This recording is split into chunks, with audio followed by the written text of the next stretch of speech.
वायनाड से प्रियंका गाड़ेगी जीत के झंडे। 23 साल बाद क्या संसद में दिखेगी भाई बहन की जोड़ी? क्या प्रियंका बनेगी देश की दूसरी इंदिरा गांधी? क्या कहता है प्रियंका गांधी वाड्रा का राजनीतिक भविष्य? देखिए सिर्फ धर्म ज्ञान पर। लड़की हूँ, लड़ सकती हूँ, बहुत जल्द यही आवाज अब संसद में गूंजने वाली है। नमस्कार, धर्म ज्ञान के दर्शकों का स्वागत है। मैं हूँ आपके साथ कविता राणा। मेरे साथ मौजूद है राजपुरोहित मधुर जी। मधुर जी, स्वागत है आपका। सादर नमस्कार। अब बहुत ही जल्द देखिए वायनाड से प्रियंका गांधी उपचुनाव लड़ने जा रही हैं, क्योंकि वायनाड और रायबरेली दोनों ही सीट से राहुल गांधी ने 3.5 लाख वोटों के अंतर से ऐतिहासिक जीत हासिल की। और अब जो कि प्रियंका औपचारिक तौर पे उनका ये पहला चुनाव होगा, उपचुनाव, और उम्मीद यही है कि वो अपना ये पहला चुनाव जीतने में कामयाब होंगी। और इसी के चलते अब जैसी उनकी संसद में एंट्री होगी तो गांधी परिवार के तीनों सदस्य संसद के सदस्य बन जाएंगे, प्रियंका, राहुल और सोनिया गांधी। और ऐसे में सवाल उठता है कि अब 52 साल की प्रियंका गांधी का आने वाला पॉलिटिकल फ्यूचर क्या कहता है? उनकी पॉलिटिक्स में ये एंट्री उनके भाई यानी कि राहुल की पॉलिटिक्स को कितना प्रभावित करेगी? भाई बहन की यही जोड़ी मोदी सरकार की कितनी बड़ी टेंशन बन सकती है? और दक्षिण में जो कि प्रियंका गांधी को अब की बार उतारा जा रहा है, तो किस प्रकार से दक्षिण की राजनीति में कांग्रेस अपनी पकड़ मजबूत बना पाने में कामयाब होती हुई दिख रही है? इसी पर आज हम चर्चा करेंगे। क्या कहते हैं प्रियंका गांधी के पॉलिटिकल स्टार्स, आइए जानते हैं। बताएं जी। कविता जी, जैसा कि प्रियंका गांधी की कुंडली को लेकर के अगर विश्लेषण किया जाए कि उनका राजनीतिक भविष्य क्या होगा, आने वाला चुनाव भी वो लड़ने वाली हैं वायनाड सीट से, तो ऐसे में उनकी जो बेसिक डेट ऑफ बर्थ है वो है 12 जनवरी 1972 और जन्म उनका हुआ है सायंकालीन बेला में 5:05। जन्म स्थान है दिल्ली। तो इस कुंडली के अकॉर्डिंग अगर देखा जाए तो मिथुन लग्न की कुंडली बन रही है। मिथुन लग्न की कुंडली के अंतर्गत लग्न में बुध बैठा हुआ है। बुध वाणी का भी कारक होता है, बुध व्यापार का भी कारक होता है, व्यवसाय का कारक होता है, बुध आपकी लोकप्रियता का भी कारक होता है।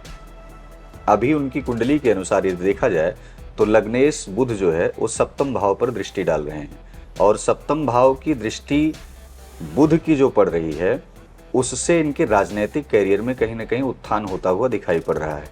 और ऐसे में कुंडली की अगर दशा देखी जाए तो अभी 2024 में मार्च से मंगल की दशा भी इनकी, सूर्य की दशा शुरू हुई है। सूर्य की दशा, सूर्य पिता का भी कारक होता है, सूर्य राजनीतिक कारक होता है, सूर्य आपके पूर्वजों के अस्तित्व को आपके जीवन में वापस लाता है। तो मार्च से जो इनकी सूर्य की दशा आई है वो इनकी कुंडली के लिए कहीं ना कहीं बेहतर है। सूर्य और लग्न का बुध, इन दोनों के मिलने के कारण बुधादित्य योग बनता है। बुधादित्य योग तो साथ साथ बन ही रहा है, खास करके 2030 तक सूर्य की दशा है, और 2030 तक इनका जो राजनीतिक कैरियर है, इनका जो पारिवारिक जीवन है, वो कहीं ना कहीं एक अलग शीर्ष नेतृत्व पे जाता हुआ दिखाई पड़ रहा है।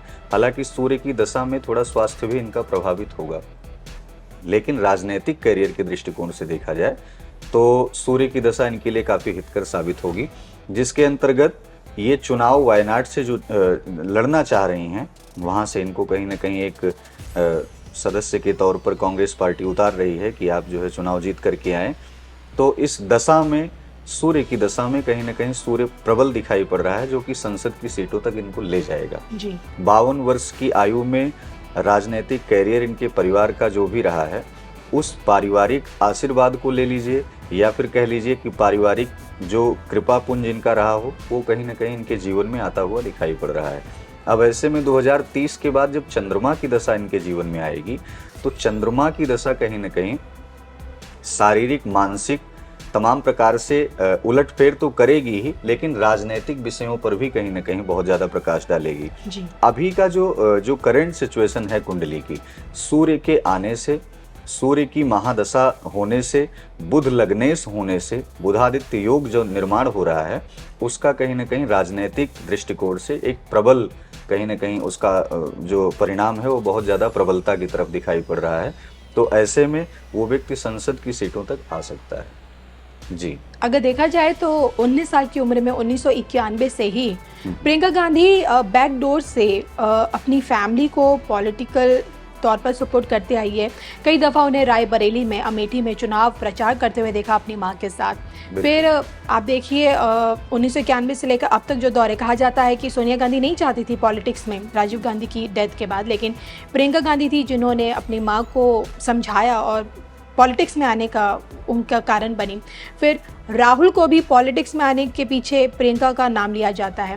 अब तक से प्रियंका गांधी बैकडोर पे औपचारिकता, मतलब ऑफिशियली तो पार्टी को उस तरह से चुनाव प्रचार में नहीं उतरी थी, ऑफिशियली नहीं होती, बैकडोर से कर रही थी। लेकिन अब जो कि देखिए फुल फ्लेज्ड पॉलिटिक्स में उतर चुकी है, इसका कितना फ़ायदा, क्योंकि अब तक फ़ायदा मिलता आया है जितना प्रियंका करती आई है चुनाव प्रचार में, ज़मीनी स्तर पर जो कांग्रेस कार्यकर्ताओं को जो मजबूत करती आई है। लेकिन अब जब ऑफिशियली वो पॉलिटिक्स में उतर चुकी है, अब क्या लगता है इसका फ़ायदा कांग्रेस को अब कितना होगा फ्यूचर में?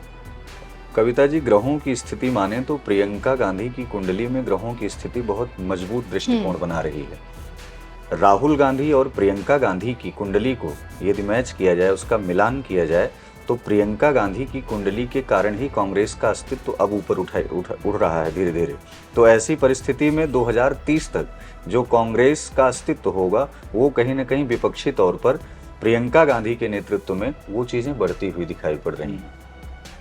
आने वाला जो समय होगा, जैसे इन्होंने एक नारा दिया था कि लड़की हूं, लड़ सकती हूं। एक नारी जो है दूसरे नारी का, स्त्री का, महिला का जो कष्ट, जो पीड़ात्मक, जो भावनात्मक परिस्थितियां होती हैं, शायद वो बहुत ही बेहतर तरीके से समझ सकती हैं। राजनीति है, राजनीति में तमाम प्रकार के उतार चढ़ाव होते हैं। प्रत्येक मानव के जीवन में जैसे सूर्य चमकता है, ऐसे ही सूर्योदय भी, सूर्य की किरण कहीं ना कहीं वो लालिमा से उठ करके एक उस प्रकाश पुंज की तरफ जाती है जो उसके राजनीतिक ही नहीं अपितु जीवन के उस कैरियर को उत्थान पर ले जाती है।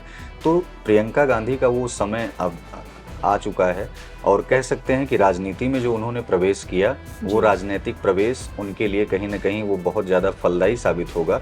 सूर्य की दशा, उनके पूर्वजों का आशीर्वाद, उनके पितरों का आशीर्वाद उनके साथ है, उनके पिता का आशीर्वाद उनके साथ है, और ऐसी परिस्थिति में सूर्य की महादशा में कहीं ना कहीं वो सर्वत्र विजयी होती हुई दिखाई भी पड़ रही हैं। जी, हमने ये भी देखा है कि कई दफ़ा कांग्रेस में प्रियंका को आगे लाने की मांग उठती आई है और प्रियंका ने हमेशा अपने भाई राहुल को आगे सपोर्ट किया है और उन्हें आगे लाने की कोशिश की है। अब जब देखिए पॉलिटिक्स में वो आ ही चुकी हैं, तो क्या लगता है प्रियंका की पॉलिटिक्स में, वो भी फुल फ्लेज्ड एंट्री, उनके भाई की पॉलिटिक्स को थोड़ा बिगाड़ सकती है, या फिर यूँ कहें कि प्रियंका ही वो चेहरा बनेंगी जिसकी ज़रूरत कांग्रेस को अब तक रही है बीते सालों में? कांग्रेस का एक जो बृहद अस्तित्व अगर बचाना है तो वास्तव में प्रियंका गांधी को आगे लाना होगा। उसका कारण, प्रियंका नाम से कन्या राशि बनती है और कन्या राशि का स्वामी बुध होता है। बुध वाणी का कारक है, बुध आपके प्रभुत्व को स्थापित करता है। वहीं राहुल गांधी तुला राशि बनती है, तो तुला राशि में शनि उतना अच्छा आपको कर्मशील बना करके पद पर ले जा करके प्रतिष्ठित कर देगा जी। वस्तुतः आपकी फेस वैल्यू नहीं बन पाएगी।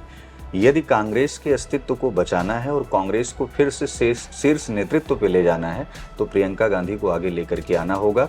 और सफलतम दृष्टिकोण में 2030 तक कांग्रेस प्रियंका गांधी के नेतृत्व में कहीं ना कहीं वो आगे होती हुई दिखाई पड़ रही है।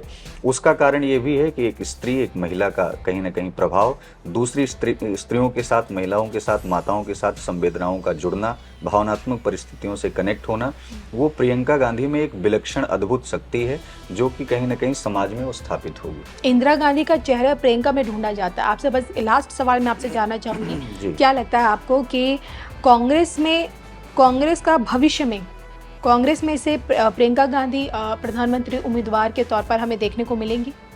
शास्त्र में ये कहा गया है कि तीसरी पीढ़ी हमेशा सदैव उत्थान करती है। इंदिरा गांधी से यदि ले लिया जाए तो इंदिरा गांधी से लेकर के सोनिया गांधी, तत्पश्चात फिर प्रियंका गांधी आती हैं।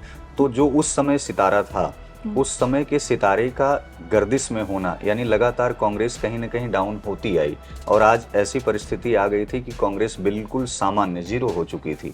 लेकिन अब एक महिला के रूप में जो नेतृत्व प्रियंका गांधी कर रही हैं, वो आने वाले समय में बहुत ही अच्छा साबित होगा। राष्ट्र के लिए भी होगा, उस कांग्रेस के लिए भी होगा, पार्टी के लिए भी होगा और गांधी परिवार के लिए भी होगा। सामान्यतः एक धर्म के तौर पर यदि धर्म के तौर पर देखा जाए तो जब जब व्यक्ति अपने जीवन में धर्म को धारण करके सत्ता में प्रवेश करेगा तो सत्ता भी बची रहेगी, धर्म भी बचा रहेगा। और वो चीज़ें प्रियंका गांधी के अंदर हैं। आने वाला समय कहीं ना कहीं उनके लिए बहुत ही गोल्डन पीरियड है। और भाई बहन की यही जोड़ी अब की बार बहुत अद्भुत जोड़ी सत्ताधारी भाजपा के लिए कोई बड़ी चुनौती खड़ी करेगी। 2030 तक सूर्य की दशा है, 2028-29 में कहीं ना कहीं बीजेपी के लिए एक मुश्किल खड़ी कर सकती है। भाई बहन की संसद में जोड़ी बहुत अभूतपूर्व होगी, अकल्पनीय होगी, अच्छी होगी। ये ज्योतिषीय गणना कहती है कि विपक्ष का मजबूत होना, राजा जब जब सत्ता पर विराजमान होता है विपक्ष को सदैव आवाज उठाने के लिए मजबूत होना पड़ता है, जिसके कारण दबे कुचले शोषित वंचित तमाम प्रकार के ऐसे लोग हैं जिनकी पीड़ाओं को हम कहीं ना कहीं विपक्ष के द्वारा सदन तक पहुंचाते हैं। तो ऐसे में भाई बहन की जोड़ी ही नहीं अपितु आए हुए समस्त जो भी सांसद हैं उस राजा को सदैव इस बात का एहसास दिलाएंगे जब राजा मदमत्त में कहीं ना कहीं चल पड़ता है और उसको चीजें नहीं दिखाई पड़ती हैं। तो ये जोड़ी कहीं ना कहीं बेमिसाल साबित होगी। चलिए, बहुत ही दिलचस्प होगा, वो तस्वीर देखने वाली होगी जब दोनों ही भाई बहन यानी कि राहुल और प्रियंका एक साथ होंगे और सत्ताधारी भाजपा के आमने सामने मोदी जी के। तो अब इसी के साथ मुझे और राजपुरोहित मधुर जी को हम दोनों को दीजिए इजाजत। नमस्कार। नमस्कार।